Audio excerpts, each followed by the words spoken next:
Bom dia, crianças. Saudade imensa. Muita vontade de abraçá-los. Vocês sabem que eu sou um professor extremamente carinhoso, morrendo de saudade, mas infelizmente, enquanto continuar essa situação, nós vamos ter que nos contentar dessa maneira. Olha aí, Aline, Felipe, Diego, Ana Júlia. Ei, Ana Júlia, Emanuele, que prazer falar com vocês. Bom, aula passada, os senhores se recordam de que nós estamos terminando o aparelho excretor ou o aparelho urinário. Eu tive a oportunidade, na época, em dizer aos senhores da importância do aparelho urinário, visto de que é ele que faz a limpeza do nosso sangue para tirar tudo quanto é resíduo, tudo quanto é catabolito que é excretado pelas células. Ele tira e, através da filtração da urina, a produção da urina, acontece a eliminação fora do nosso organismo. Crianças, eu preciso de que vocês fotografem esse esquemazinho que eu vou colocar aqui do lado, olha, aqui, do aparelho excretor, tá vendo? Tá aí, ó, aparelho excretor. Por favor, dá uma fotografadazinha para a gente, então, concluir esse detalhe da nossa aulinha. Agora, gente, depois que vocês fizeram essa fotografia, eu tenho que dizer aos senhores o seguinte, de que o aparelho excretor, no seu ato de trabalho, o ato de trabalho é chamado diurese. Diurese, portanto, significa produção de urina. E essa produção de urina, ela está sob controle de um hormônio chamado de hormônio antidiurético, que é produzido na zona hipotalâmica cerebral. Bem no centro da cabeça do cidadão, nós temos uma glândulazinha chamada hipófise ou pituitária. O lobo posterior dessa hipófise comunica-se com uma região cerebral chamada de hipotálamo, ou simplesmente tálamo. O hipotálamo, pessoal, ele secreta um hormônio chamado de hormônio antidiurético. Olha o nome, hormônio antidiurético. Anti quer dizer contra a diurese. Então, o hormônio antidiurético, ele produzido na zona hipotalâmica cerebral, trabalha nos rins, bloqueando os rins no seu trabalho. Então, ele controla a produção da urina, segurando o trabalho dos rins. Não houvesse esse hormônio antidiurético, pessoal, os rins desidratariam por completo, enxugam, extermina tudo quanto é água do nosso organismo, que a função dele é justamente filtrar a toda hora, a todo momento.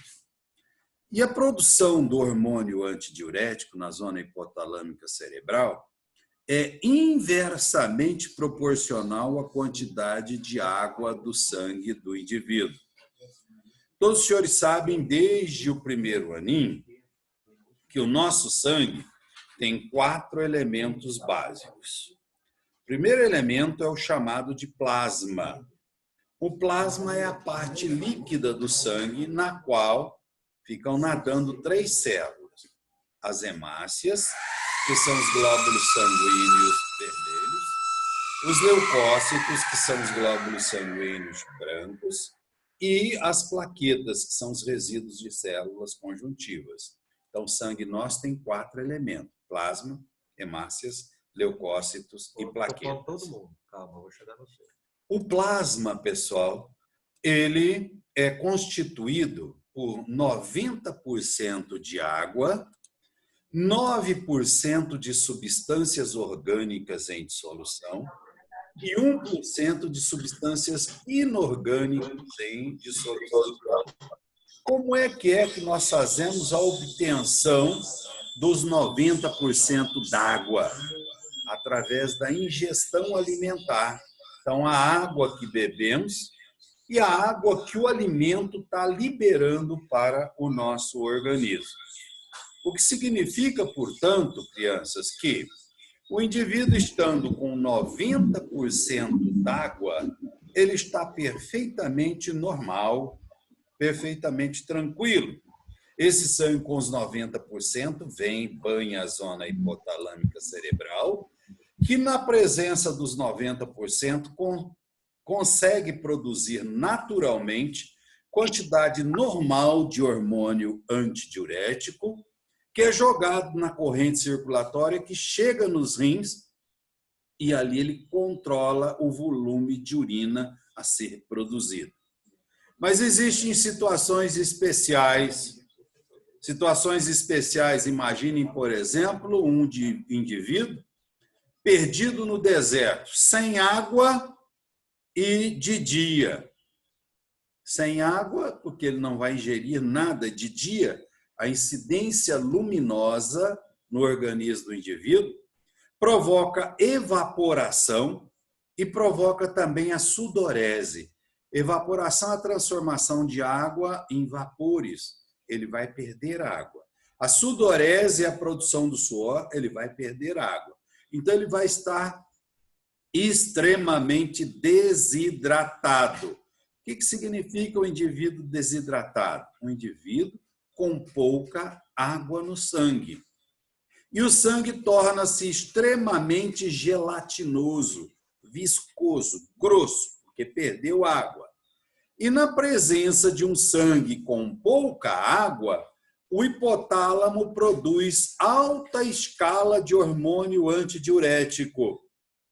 E aí, esse hormônio antidiurético bloqueia o trabalho dos rins para que ele consiga voltar à atividade normal dos 90%. Essa é uma capacidade de autoequilíbrio do organismo do indivíduo. E esse autoequilíbrio que existe em todas as nossas funções é chamada de... Eu acho que deu um pepino aqui, Felipe. Peraí. Que? Não, é o Jean que está lá do outro lado. O Jean tá querendo falar. Deixa eu aproveitar, professor. O pessoal, o Jean quer falar um negocinho para vocês. Veja aí, veja aí. Professor, bom dia, tudo bem? Como é que está o senhor? Oi, bom dia, Jean. Graças a Deus. Bem, vivendo aí na claustrofobia. Já estou com fobia da minha casa, já contei tudo quanto é tijolinho, tudo quanto é tabuinha da parede, mas a saudade maior mesmo é o contato com essas crianças maravilhosas que a gente ama de paixão, não é? Mas Deus é mais, uma hora isso acaba, né? Não, muito bem, professor. Fico feliz. Eu estava assistindo a sua aula aqui e, como sempre, aprendendo muito, né? Porque é sempre muito bom estar escutando o senhor com essa sabedoria e transmitindo essas informações fundamentais para os nossos alunos. Opa, valeu, Jean. Muito obrigado, mano. Muito obrigado. Continua assistindo, nós vamos dar sequência. Eu estou me preparando para o Enem, né, professor? O Enem está aí. Exato. O nosso ministro, ele confirmou, né, a continuidade do calendário. Está confirmado, entre aspas, né? Até que se não aconteça outra coisa qualquer. Mas as duas modalidades, a presencial e a outra modalidade, já está valendo. Eu, particularmente, gostaria de que os nossos alunos partissem para presencial, que é o arroz com feijão que todo mundo conhece. Agora não é hora de buscar coisa nova, não. Deixa a coisa nova para os mais curiosos. Nós temos que ficar naquilo que a gente tem certeza que somos os melhores. E é exatamente por aí. Não, maravilha. Eu queria dar um abraço aí, mandar um beijo para todos os nossos alunos. Nós estamos falando na segunda série do ensino médio, é isso? Então, eu queria mandar um abraço aí para todos os nossos alunos, falar também que nós estamos com muita saudade de vocês, esperando uma situação melhor para que nós possamos retornar às nossas aulas presenciais.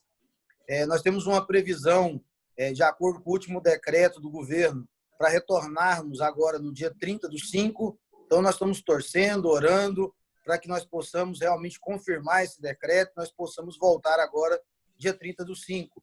Mas nós temos que aguardar, né, as situações que estão acontecendo aí dia a dia, para a gente ver se o nosso governador confirma esse decreto anterior. Mas eu queria dar um recado para os nossos alunos, porque devido a esse novo momento que nós estamos vivendo, como o professor mesmo disse, né, nós gostaríamos de estar aqui nas aulas presenciais, mas não é possível, principalmente devido às questões relacionadas à pandemia, relacionadas aos decretos, às instituições que não deixam, né, que nós retornemos às atividades presenciais.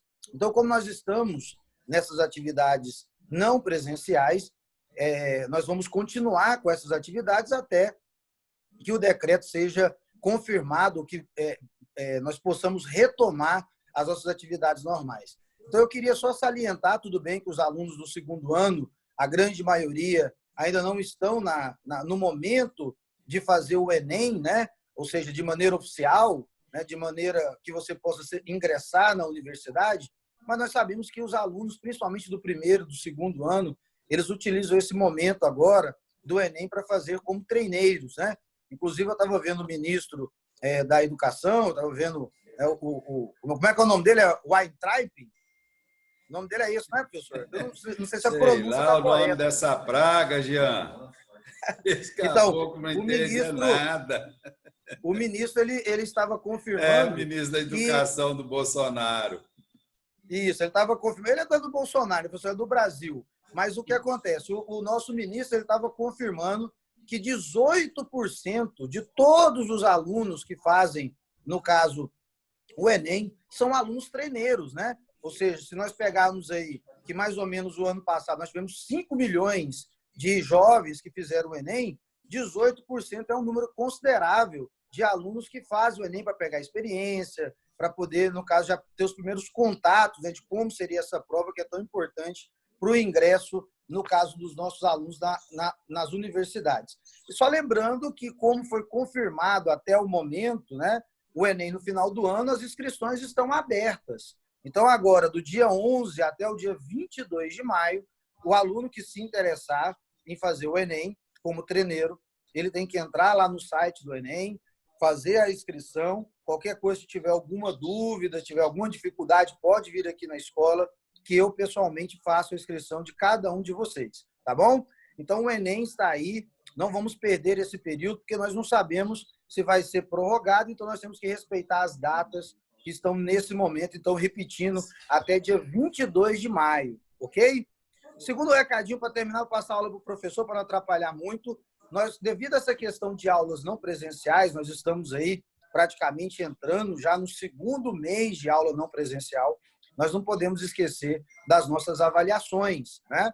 Então, nós conversamos muito nas últimas 3 semanas com os professores, a coordenação, a direção, para a gente verificar quais as componentes de notas que nós vamos desenvolver ao longo desse período não presencial.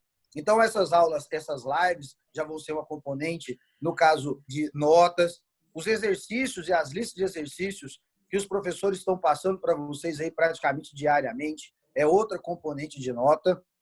E nós vamos, sem ser a próxima semana, ou seja, então essa semana e a próxima semana, nós vamos divulgar o professor Felipe, o professor Igor, os outros coordenadores e professores vão falar muito durante essa semana e a próxima semana de como vão ser as nossas avaliações, como vão ser as nossas provas que nós vamos fazer de maneira online, né? Mas para tranquilizar o nosso aluno, pode ficar tranquilo que nós estamos pensando num mecanismo bem tranquilo para que vocês possam fazer. A princípio, nós vamos enviar a prova para vocês, nós vamos enviar todos os comandos, como que você vai ter que fazer essa prova em casa e como que você vai reenviar essa prova aqui para a escola, ok? Então, sem ser na próxima semana, na outra semana, se eu não me engano, a partir do dia 25 de maio, nós vamos começar a organizar essas provas, ok? Então, qualquer coisa, nós vamos falar várias vezes, como eu disse para vocês aqui, e no momento oportuno, nós vamos transmitir para vocês todas as informações. Então, eu estou aparecendo aqui no vídeo só para tranquilizar, porque parece que essa reunião que nós tivemos nos últimos dias, vazaram nessa reunião, alguns professores aí já anteciparam e alguns alunos já ficaram um pouco confusos de como seria esse processo. Mas vai ser um processo tranquilo, você vai fazer sua prova aí na sua casa, tá bom? Professor, muito obrigado, pode dar continuidade aí e sucesso aí, boa aula a todos. Um abraço carinhoso, Jean. Então, crianças, como eu estava dizendo aos senhores, a produção desse hormônio antidiurético ele é inversamente proporcional à quantidade de água do sangue do indivíduo.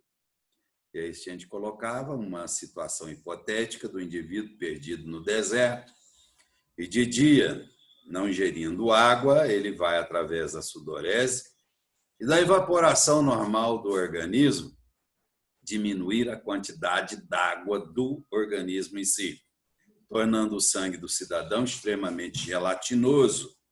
E esse sangue pobre em água atua no hipotálamo, fazendo que o hipotálamo produza grande quantidade de hormônio antidiurético.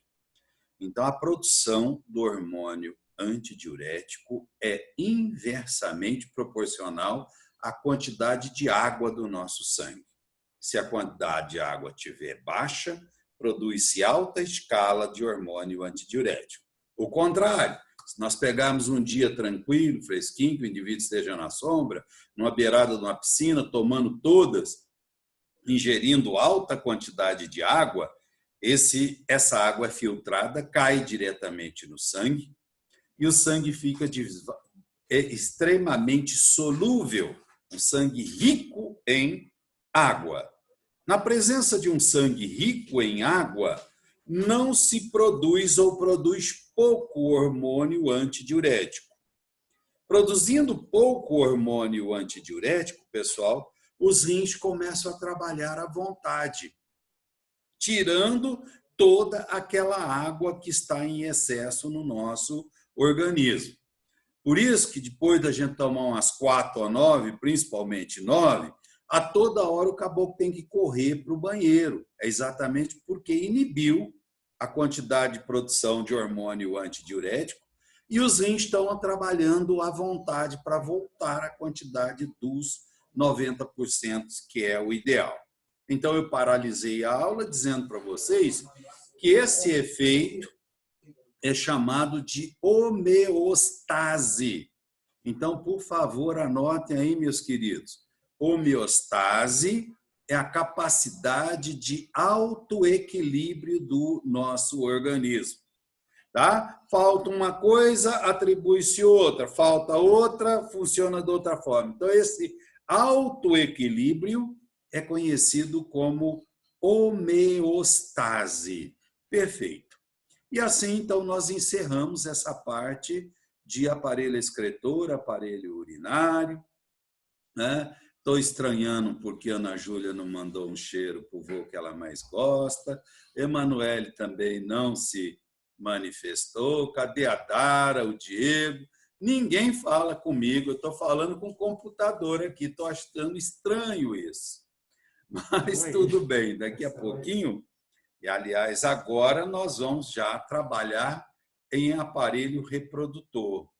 Aparelho reprodutor, vocês sabem, é um aparelho, uma aula extremamente maçante, em virtude de que é um assunto de extremo comprometimento e que eu gostaria, sim, da participação de todos os senhores. Vão participar, vão perguntar, vão ver como é que funciona, tirar todas as dúvidas, tudo que tiver que ser dito a respeito de aparelho reprodutor, eu quero que seja dito, tá? Então, não durmam, não. Acorda aí, Ana Júlia. Manda um beijo logo para mim, trem. Oi, professor. Oi, Ana Júlia. Cadê a Dara que não se manifesta, Ana Júlia? A Emanuele sumiu, a Mandinha sumiu.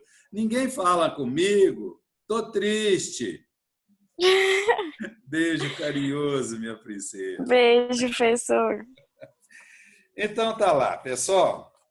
Nós vamos começar agora. Saudade de mim, não, professor? Não, de marmanjo eu não tô com saudade, não. Ih, perdeu a moral, hein, Vinícius?